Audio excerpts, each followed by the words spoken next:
strategic position of Afghanistan relative to Russia. Right. In what they called the Great Game. Bear in mind, Russia and England went at it for some number of years, fighting over Crimea, etc. Yep, that's true. So, I don't know that religion per se gets into it that way. And I also have a particular set of bones to pick with all three of those religions. Uh-huh. And I agree. Tell me yours. Mine is that I believe that those three religions are manufactured. Okay. For specific social engineering purposes several thousand years ago. Right. They're not natural, if you will. They don't arise from the same natural human emotional pathways that we see in other cultures. Who do you feel, Clif, were the creators of the three religions? We're told, if you read in some of the Sanskrit literature that talks about the remnants of the after wars, after the big spaceship battles of some time back, that the nasty little gray bastarditos have been in there engineering things, and that they were the primary manipulator of and placer of the powers that be in those positions, such that they could manipulate the rest of us. I've never heard that before. It's actually written out, I mean, not in plain English, in plain Sanskrit. In Sanskrit, sure, yeah. Okay. And they forecast all of this then, not historically, but in basically prophecy. I don't know if you'd even want to call it that so much as saying, well, here's their strategy and here's how it is. This is more of a strategic analysis.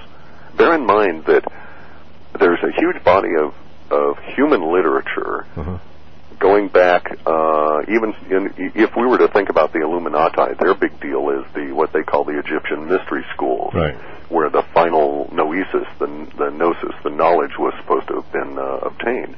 And that's even a misdirection, because they're not talking about Egypt as we understand it. They're talking about this country of humans called Nermer, or Narmer, depending on how you translate it, that actually built the pyramids. Now, these people were back 12,000, 13,000 years ago, and they left a nice little bunch of stuff for us and said, here's some tools for y'all. Now, the Illuminati discovered this, and they're all hot with this because these are pretty cool tools. You can do some kind of nifty things with them. What they failed to realize, though, was that the continuation of the actual schools was really alive and pursuing further and greater efforts in India, to a lesser extent Pakistan, Kashmir, and China.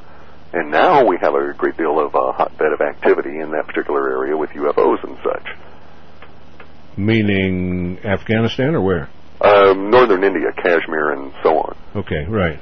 So up on the border. Coincidental, it's very interesting because there's the literature, for instance, the Nag Hammadi library gives all this kind of information about what they call the incorrigibles or the incorruptibles. That's what they call the Greys. They call them that because they don't have bodies as we understand our bodies. Right. Nor do they have a mind the way we really do. They're more kind of like really smart ants. Seriously, they're capable of independent thought, but all their actions and all their thoughts are directed by the overmind. And if you read deep into both the Nag Hammadi and some of the Egyptian school mystery texts, as well as some of the Sanskrit and even the Taoist texts, they point out that the really nasty thing about these gray guys is this common mega mind. It's a created thing. These Greys are somehow the servants of this other race that we never really see because they're so far away. Presumably, that's the race that created us, and then they set the Greys out as there to do their bidding, only they screwed up. They gave the Greys this common collective telepathic intelligence and interconnection, made a very smart, if you will, mainframe by joining all of these PCs. Problem is, that mind is aware that it's studying something, humans, that have a capability that it does not. And it knows what that capability is. It's very envious of that capability. It's extremely jealous of that capability. It wants that capability, and yet its very nature dooms it never being able to get at that capability, so that mind has gone insane, and it's no longer doing the bidding of its faraway masters and is off on its own. One of the things that theoretically it was doing was creating all of these if you will, strategic places for humans to walk into and certain assumptions to be made, and then pushing us along in certain directions, such as the creation of religions that always seek an external source of savior. I've also heard, Cliff, that the Greys are almost like biological robots, created by the same people that basically manipulated the hominids and brought about us. And that's certainly backed up in the Sanskrit literature. Ah, okay. Now that's interesting, because if indeed they have an awareness that they are not as gifted, I won't say advanced because they're more advanced than we are, but gifted as we are, what's going to be the ultimate battle? Us against the Greys, or what? I think it'll extend further than that, and they'll just be one of the armies as they were in the past battles described in some of the Sanskrit and other literature. Who else could be involved? Their creators, which is ours also? Or from the literature that we've got, the suggestion is that that particular group is way far away, and so far has never been manifest in any way. They're so far away they had to send these robots to do their work because the distances, etc., precluded their travel.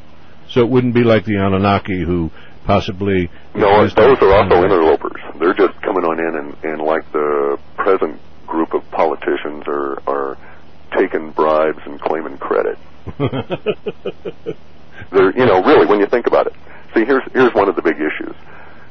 You can slice virtually all the world's religions down into two groups, and curiously, what happens is 99.999% of all of them line up in one group, and then in the other group you have Judaism, Mohammedism, and Christianity, which share a certain central origin and other characteristics that, as far as social engineering viewpoint go, are distinctly unique, and they're not found in any of the other religions.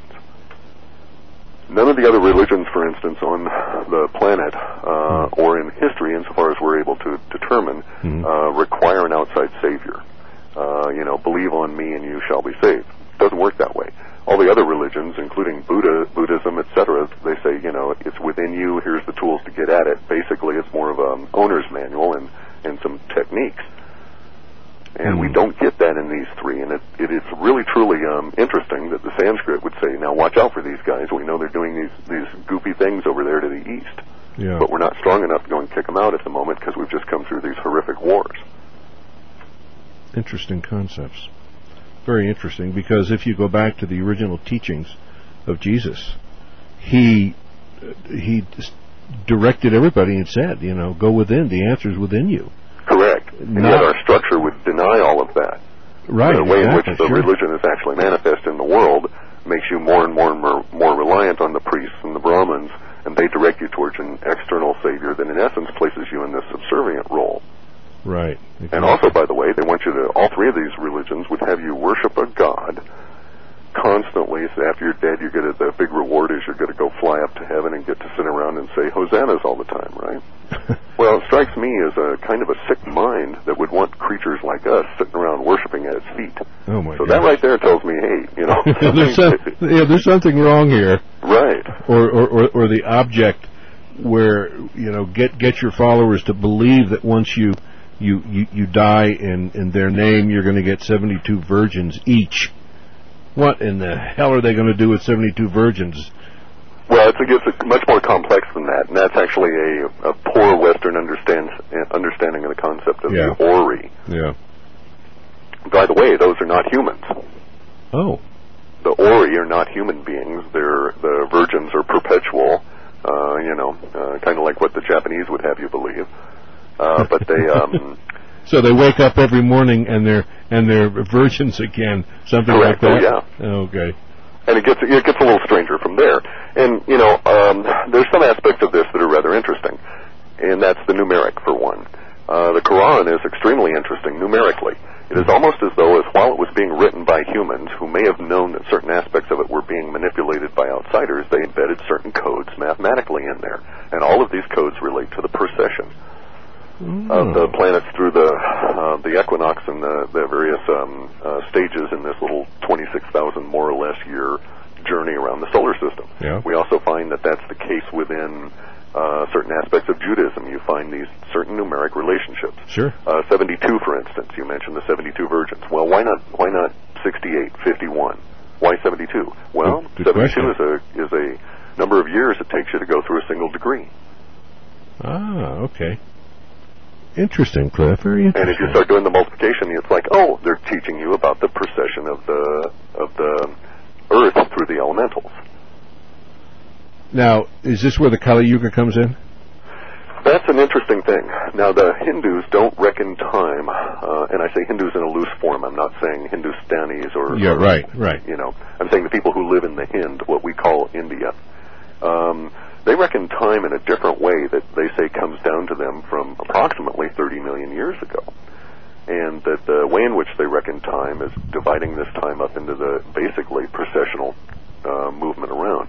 They were smart enough to recognize that the precession is not inviolate. It's not always 26,000. And at one time it was as small as 19,000 years to get through the cycle. So some things change. They also point out that, well, when you get to the end of these cycles, you're going to pass into an age, a yuga. And these ages were named after specific gods or goddesses as a mnemonic for, if you will, the metadata, the meta-themes that you're likely to encounter. And what's curious about the Kali Yuga, which is the age of destruction and rebirth, the age of moving from receptive energy into the creative energy and then recreating everything, it's curiously duplicated with the Mayans and the end of their calendar and the Baktun. The same themes arise, even though the mathematics are entirely different, because the Mayans reckon time in this last era, anyway, in this last age, as 5,115 years, which was a 1/5 section of a precession. And where does that fit in with the Jewish calendar? Because it's pretty close to it, isn't it? We're all going to line up in like 2010 through 2012, yeah. Okay, yeah. Okay. I understand that at that time we basically go through an area in space where, and I'm sure I'm screwing it up, but we literally start time over again as we understand it. Does that sound accurate or make sense? Well, I don't know that I understand time well enough to make an observation like that. I do know that when we hit this particular point, it is a major, ultimate sort of an alignment. That is true. We will be lining up with one of the spiral arms of the Milky Way galaxy, as opposed to traveling in the space in between. Right. How many years in our years has it? Is that the 25,000, 26,000 year cycle, or is that something different than that? That's something different than that. Okay. It so happens that this particular time, we're getting a number of these cycles lining up. One of them is a 100,000-year cycle relative to the orbit of the Earth and the Sun, which usually has been linked with ice ages. The other one is the ending of the Kali Yuga, coincident with the Mayan calendar. And also coincident with all of that is that we have recently passed the maximum peak of the Sirius cycle, which is 13,000 years, or 1/2 of a precession. Yeah. That occurred in the year 2000, and so we're starting in on the downward cycle of that. And then at the same time, we're going to align with the spiral arm of the Milky Way again. And the last time we did that was 35,000 years ago. Jeez, unbelievable. Unbelievable, because, well, obviously, I can't remember the last time it happened, but I'm sure I was just a kid the last time all this came about. But oh, I'm sure, yes. Yeah, right. Well, as a matter of fact, the Narmer plate, the people that